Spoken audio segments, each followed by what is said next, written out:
Дай мені достати його, Боже. Дай мені достати його. Загинув наш командир розвідувального взводу. Ефект несподіванки було втрачено. Пролунав крик і почався шквальний вогонь зі стрілецької зброї.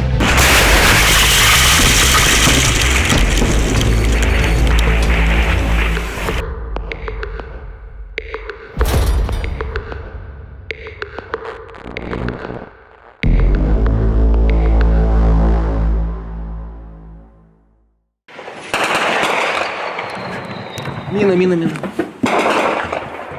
Це село, селище, напевно, і частина якого займають західну частину, південно-західну займають наші війська, східну займає противник. І відстані там від 100 метрів до 300. Тобто це вулиця одна, яка зайнята нашими військовими, вулиця навпроти, це вже яку займає противник.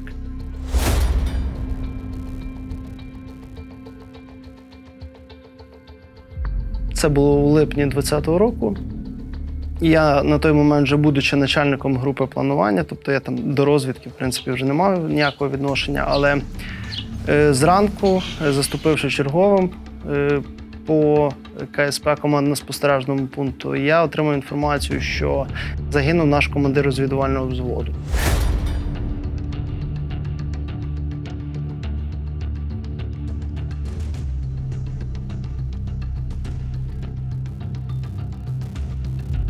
То поки інформація підтвердилась, поки надійшли вже дійсно розвіддані, коли приїхав в квадрокоптері, показали відеозйомку, що він дійсно загинув на протипіхотній міні. Пройшов якийсь певний проміжок часу, близько 30 хвилин. Ось і було якби два рішення проблеми. Перше, це найбільш простіший – залишити тіло, дочекатись, коли сепаратисти його заберуть. Потім покажуть по всіх новинах, у всіх деталях, ще набрешуть зверху, потім якимось чином віддадуть. Ось, або скориставшись ефектом несподіванки, тому що там такі ж армійські процеси, як і в нас, така ж субординація, їм потрібно достатньо часу для того, щоб зібрати групу і зрозуміти, що ж і де ж це підірвалося, якби, і всі обставини. І от скориставшись цим часом, так як відстань була насправді невелика, наскільки я пам'ятаю, там близько 1,5 кілометра, тобто це невелика відстань, особливо коли вже є стежка, яка протоптана, яка є більш-менш безпечна. Зайти, швидко забрати і вийти, дуже велика вірогідність. Тобто я запропонував якраз цей варіант, що я готовий очолити таку групу, яка по-бойовому, тобто зі зброєю, зі спорядженням, зайде і забере тіло. Якщо раптом ми натикаємося на ворожу групу противника, на якийсь вогневий контакт, ми одразу відходимо назад. Ось це рішення було ухвалено. Знову ж таки, рішення на подібні завдання їх приймає той, хто є відповідальний за цю ділянку місцевості. У цьому випадку це командир батальйону. Він дав бойовий наказ, затвердив це рішення. Я зібрав групу, поспілкувався з усіма учасниками, так як той же Ярослав Журавель, він був і зранку також у тій групі. І потрібно було знати морально-психологічний стан цих людей, чи вони готові піти. Пошел. Да, Песух пошел с ним. Он один из самых первых пошел с ним. Он же был. Потому что он знал дорогу. Он был с миром. Да. Он не видел. Там 2 пацанов из разведки пошло. От і Ярослав визвався, він спокійно. Зрозуміло, що він, скажімо, не був повністю спокійним, він не міг бути спокійним, тому що це його товариш загинув, товариш, з яким вони з 14-го року разом були. Але він сказав, що він піде. І піде першим, тому що нам потрібен був провідник, який знає ось цей шлях.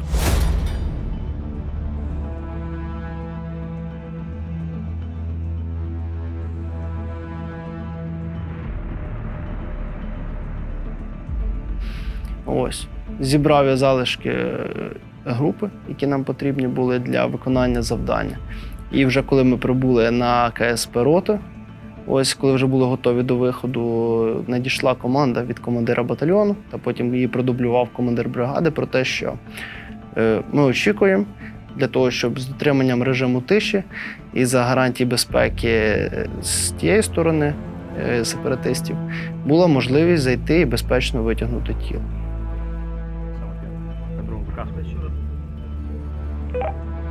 Первый, я Геолог, прием.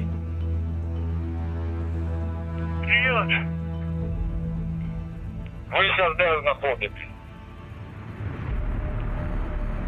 Тобто вже цей ефект несподіванки було втрачено.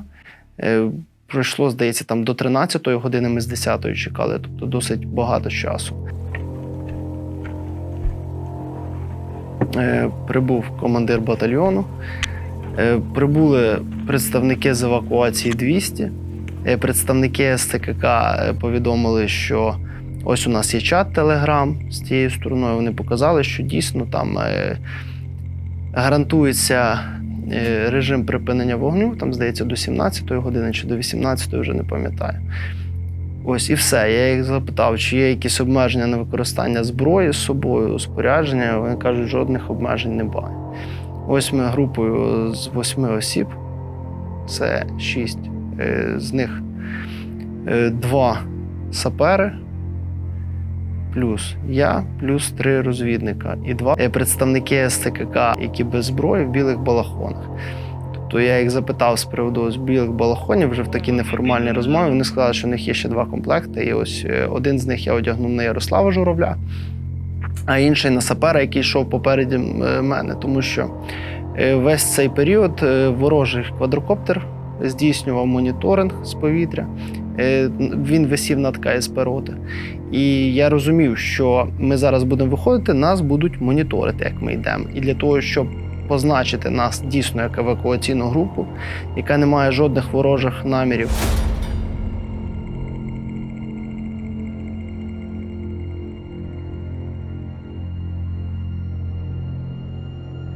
Ось. І, власне, весь шлях до самого тіла був більш-менш без подій. Ось. Ми дійшли до місця, де крайній раз бачили Дмитра Красногрудя, де розвідники за його командою очікували. Там я знайшов залишки спорядження його, тобто вже можна було чітко ідентифікувати, що він десь поруч. Я доповів про це по радіостанції, і коли ми вийшли там на відстань, напевно, метрів 5 від ймовірного місцезнаходження тіла, пролунав крик і почався шквальний вогонь зі стрілецької зброї. Біглий, як геолог прийом. Геолог, я біглий, назад відкатився, прийом. Ось Ярослав йшов перший, і він і отримав більшу, скажімо так, найбільший удар ось на себе він взяв. Візуально, так як ділянка та місцевості має, скажімо так, підйоми і низини, не було видно мені першого номера. Я йшов 5-й ось з цієї групи.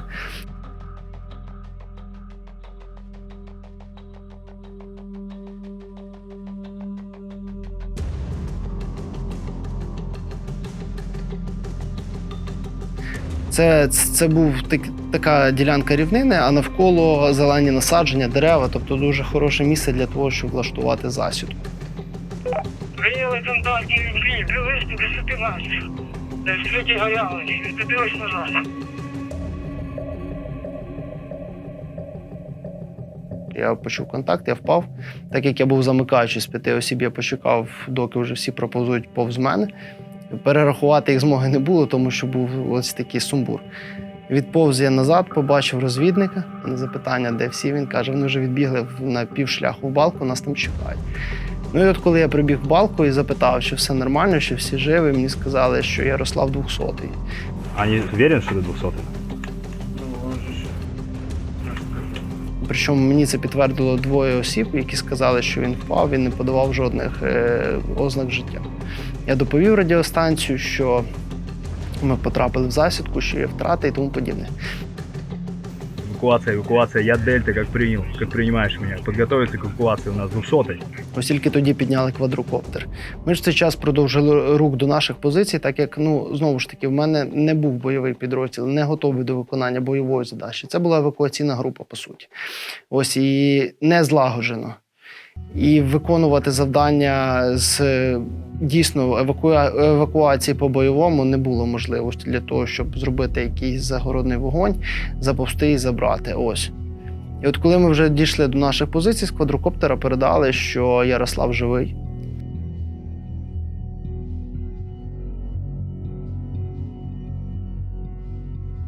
що він поранений. Про характер поранення не було мови, бо я так розумію, можливо, вони не ідентифікували на той момент, як він був поранений.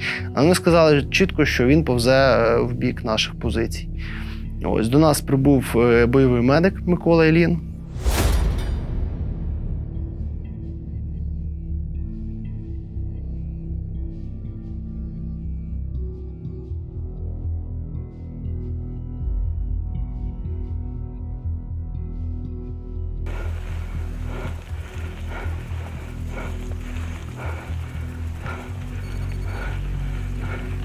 І ось декілька розвідників, я і Микола Ілін, бойовий медик, ми пішли ось саме за журавлем по тій же стежці. Погнали.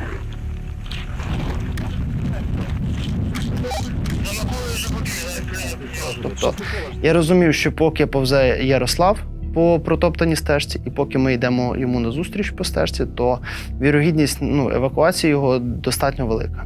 Тому що там дуже складна місцевість і видимість там близько 20-30 метрів, навіть враховуючи те, що противник з 3 сторін, прямої видимості нас, як бійців, не було. Вони тільки з квадрокоптера могли ідентифікувати, що йде група, і здійснити там вогневе ураження в напрямку нашому, але не прицільно.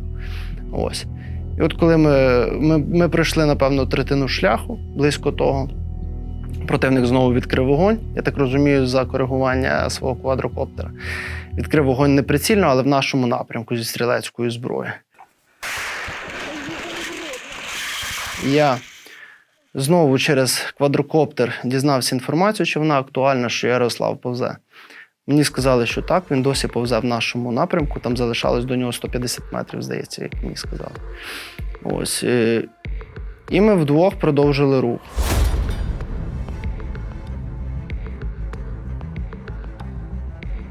Вже на відстані метрів 10 до Ярослава, тобто там була балка, з однієї сторони був Ярослав, з другої ми. Я перебіг ту балку. Микола перебіг за мною, але залишився внизу балки. Ось, я вийшов зі сторони Ярослава, ліг, почав повзти в його напрямку. Знову противник відкрив вогонь зі стрілецької зброї.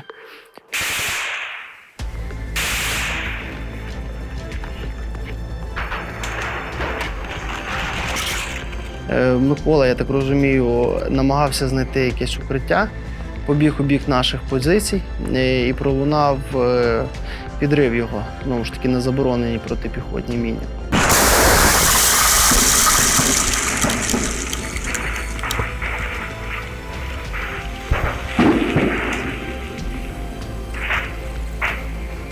Я це сприйняв як постріл з гранатомета, тому що це було позаду мене.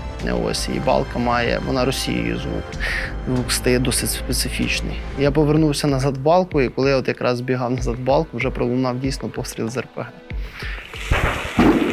Ось, противник просто відпрацював по першому вибуху. Тобто вони побачили, що вибух, і туди ж відпрацювали, причому з самої балки. Тобто ще одна група, яка вже була, яка прочісувала балку. Ось. Але я до останнього не знав, що Микола загинув. Я гадав, що він мене чекає. Все-таки в моїй голові це був просто перший постріл, а не вибух.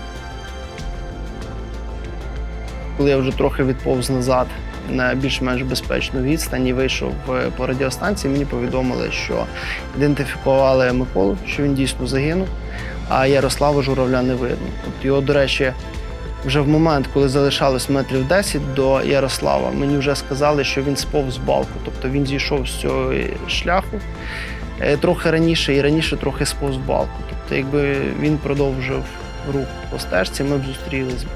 Багато факторів, які якби зіграли позитивно, то тоді все було б добре. Але, на жаль, у той день багато факторів склалось негативно, не в наш бік. Ну і, власне, коли я вже залишився один, тобто Ярослава не було видно візуально, Микола загинув, його не було можливості евакуювати, мені вже довелося відповсти у бік наших позицій. Знову ж таки, вже, я так розумію, інша група відкрила вогонь на звук по поверненню, тому що мене, по суті, закрили позаду противник, і на виході з балки також вулиця противника, з якої можна спуститись вниз. І я вже такими обхідними шляхами, я вийшов на першу вулицю противника, але там перший будинок не був ними зайнятий, нам це було достеменно відомо. Я на нього виповз, і потім за допомогою наших саперів, які вийшли мені на допомогу, проклали шлях, вони мені допомогли вийти.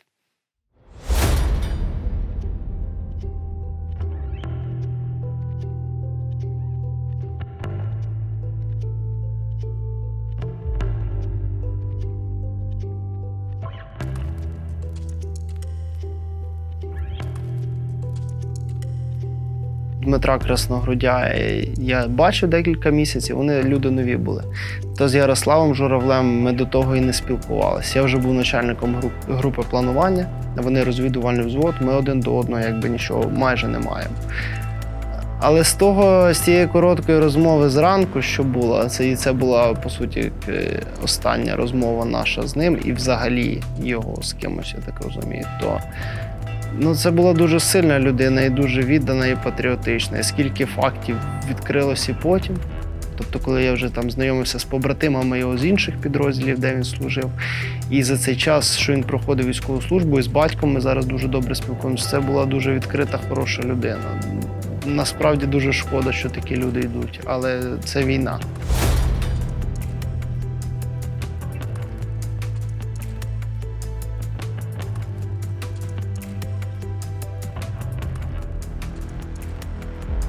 Ось це якраз про той романтизм, якого немає на війні. От такі події тебе одразу, як холодною водою, приводять до тями. Тому що коли є якийсь ряд перемог, коли там ефективно знищуємо противника, займаємо нові позиції, це все в тебе, скажімо так, викликає якийсь адреналін, відчуття піднесення і відчуття того, що ти безсмертний, що ти герої всі, що ти зараз всіх знищив. Як тільки є ось такі поразки, ти одразу приходиш до тями і розумієш, що це все дуже моментально може змінитися. Ось ти живий, а через хвилину ти вже не живий. Ось цей Микола Ільїн, він етнічний білорус, який проживав в Естонії. Ось і коли почалась війна, приїхав в Україну, допомагав нам, підписав контракт 137-му батальйону морської піхоти. І він до останнього, є ж відео з його нашоломної камери, де він за хвилини 3, напевно, до загибелі каже: «Господи, помоги мені його достати». Тобто це, скажімо, не для картинки було явно зроблено, це внутрішнє відчуття людини, настільки сильної, яка йому страшно, він в таких умовах вперше. У нього був дуже великий досвід як бойового медика, але він не здійснював ніякі подібні завдання. Все одно він до останнього йшов і намагався врятувати пораненого товариша. Дай мені достати його, Боже, дай мені достати його. Я повинен його лежати тут.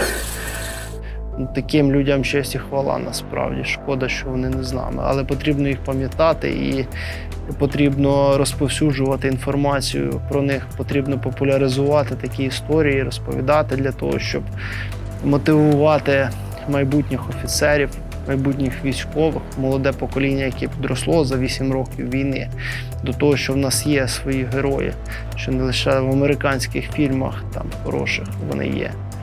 Ось, що в нас є свої так само. Просто цим потрібно цікавитись, про них потрібно казати. 2 цели. Вижу. Воїн – це я.